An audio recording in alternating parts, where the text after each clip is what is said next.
must consume every single dot. Hey, what's going on, everyone?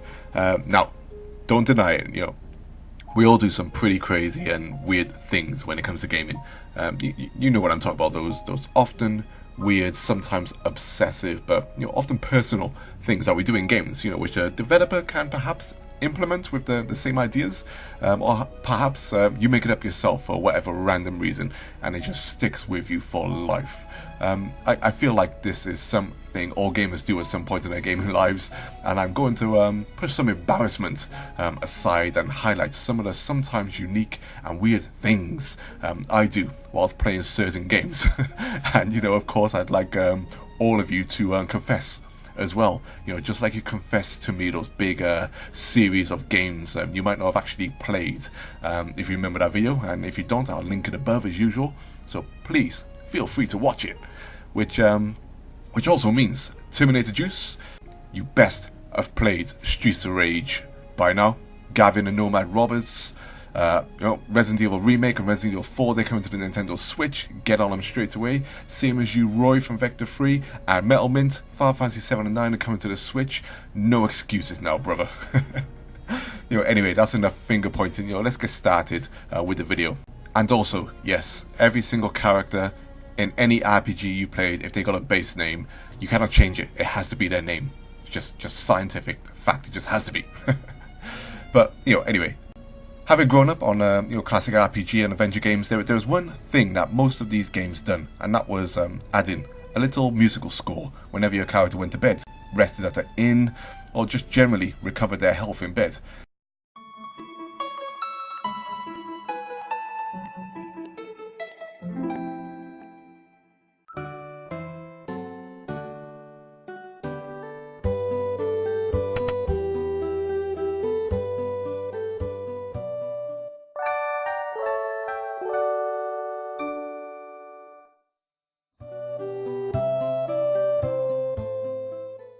I found these musical clips to accompany more Japanese games than Western ones, but regardless, normally what would happen is that the screen would fade to black as if your character had fallen asleep, and then it would cut to them waking up.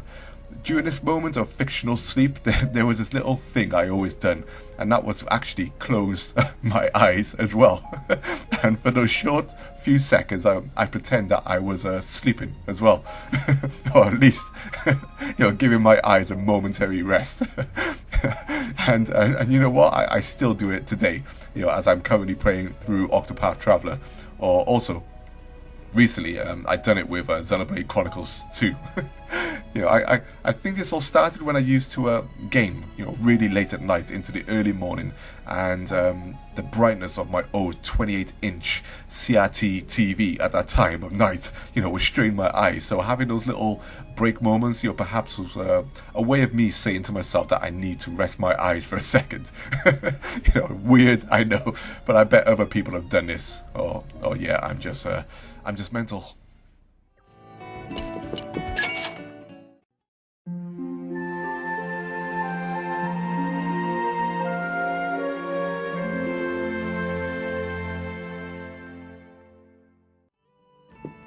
You certainly seem well rested. Good morning. And yes, I'm very well rested. Next thing I do is in one of my favourite racing games ever, which is Outrun 2 from Sega and Sumo Digital. Absolutely love this game, and it's one of my most evergreen titles I just keep coming back to. But anyway, during this game, you reach crossroads in the journey where you need to decide on which route you'd like to take by either going down the left or right path. Just before you have to decide which way to go, there are a number of traffic cones sitting along the midpoint of the junction, and no matter what, every single time I find myself compelled to knock them over and try to juggle one of them along the road as far as I can, if possible. This doesn't gain you anything, of course, and the speed you're going can even make it quite risky trying to knock them over, but I still feel compelled, every single time to do this. This is an exclusive to Outrun 2, of course, as knocking over traffic cones in racing games is a common thing. But for me, Outrun 2 is that one game where I do it every single time, without fail, and I absolutely love it.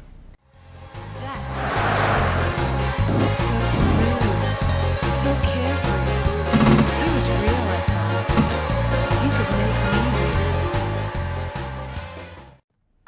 in a more recent title, I recently completed my second playthrough of the masterpiece of software that is Hollow Knight. A game I scored 9 out of 10 in my review on this channel, but the second playthrough, I think I would have scored a 10 now.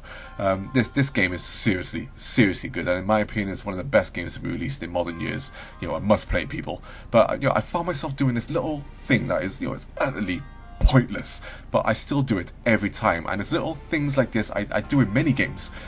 In Hollow Knight, if you take the Scarab to Dirtmouth, in a station you find you need to step on the lift in order for it to take you up into town.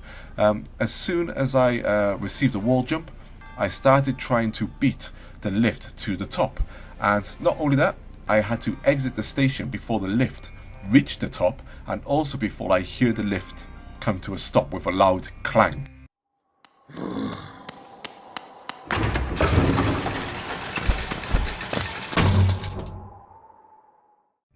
That noise was the ultimate giveaway that I either passed or failed my attempt. I have no idea why I do this. Perhaps it's it adds a little bit of personal skill and adrenaline. I don't know, but I feel like if I had failed for some reason, if I couldn't get out of that station before I hear the lift come to a stop, I just feel like I failed. The little things we do here.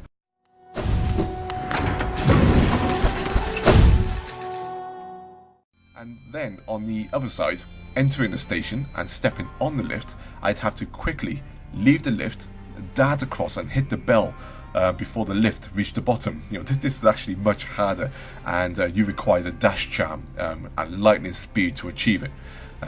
Once again, completely pointless, but I do it every single time just in this area, and I don't know why.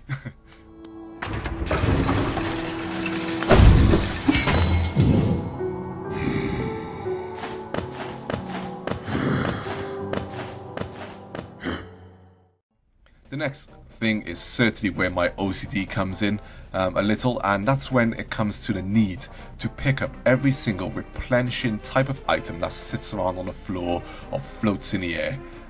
As examples, in every Zelda game, even if I have full health, I can't ignore health pieces that are dropped by enemies or revealed through the environment. Even if I have full health, there's just something inside me that says you can't leave that little heart piece there. Make the effort to collect it. This applies for items in Metroid. Like health orbs or missile ammunition items that float in the air when you defeat an enemy. Even when I know my health and ammo is full, I collect that stuff without fail. One game I used to drive my OCD, like nature nuts with such things was Banjo and Kazooie, because your health in that game was honeycombs, and when you defeated enemies, these honeycombs would fall from them, but also bounce on the floor and sometimes follow the natural slopes of the world. So even if my high health was full, there was no way I could just leave it and end up chasing these things around, sometimes even jumping into the water. And like I said, I never needed the health because my health was full.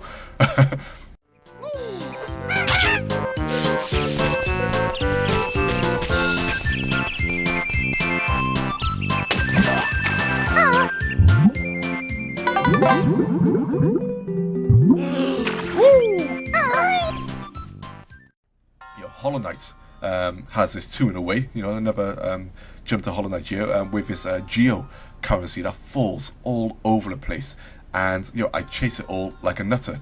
Even if it means jumping all the way back down to the bottom of the level, just repeating and extending unnecessarily my time playing through the game. But at least there's a charm in this game that automatically hoovers them up for you. So I was just utterly relieved when this thing came about.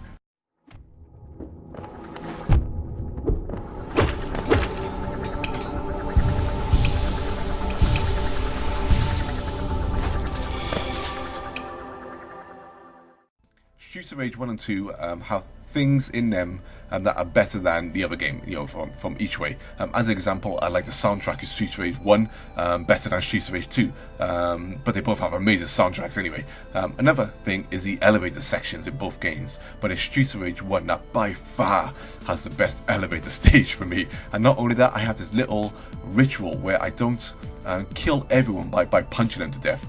Everyone on this level must be thrown off the elevator without question. And not only that, I vocally quote things from action movies each time I send them over the edge. It's a sick and disturbing ritual, but I utterly love it. I say things like, "See you at the party, Richter.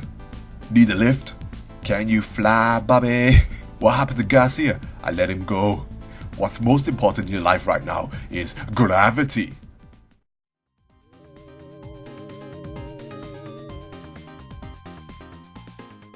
And finally, Ridge Racer Type 4 is one of Namco's best games, and also, in my opinion, their best racing game without question.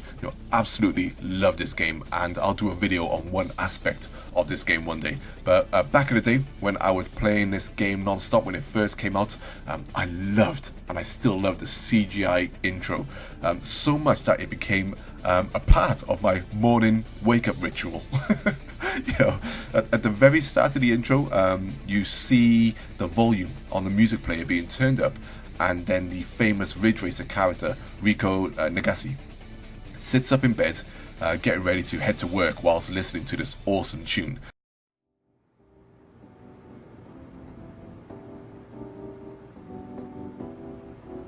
He's the one for me. There's no place I'd rather be. Yeah, yeah, yeah. To the finish line. Everywhere you look, he's right on time. Just like I said, pushing through the ocean there. He's without there.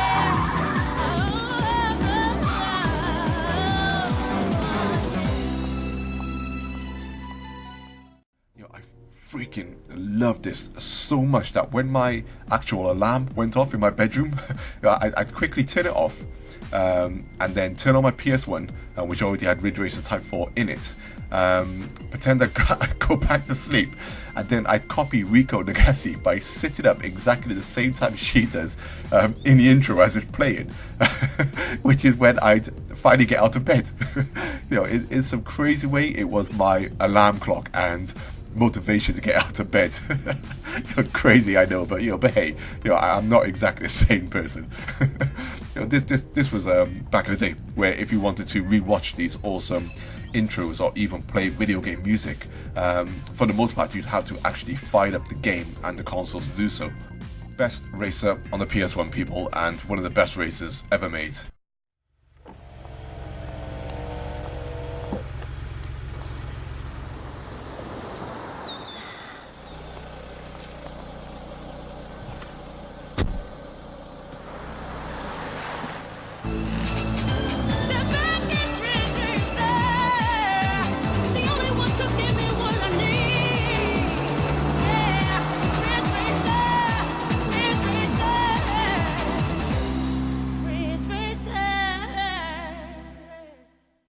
But yeah, I think I'm done here.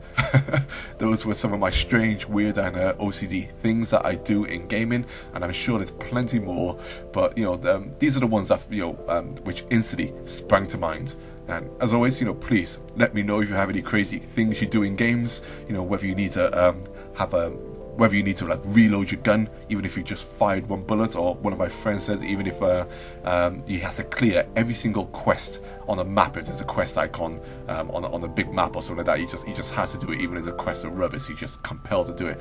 And like I said, just feel free to laugh at my own madness if you want. And of course, I'll reply to every single one of you, as always, in the comment section if you make the effort. So as always, thanks for listening, take care all, peace.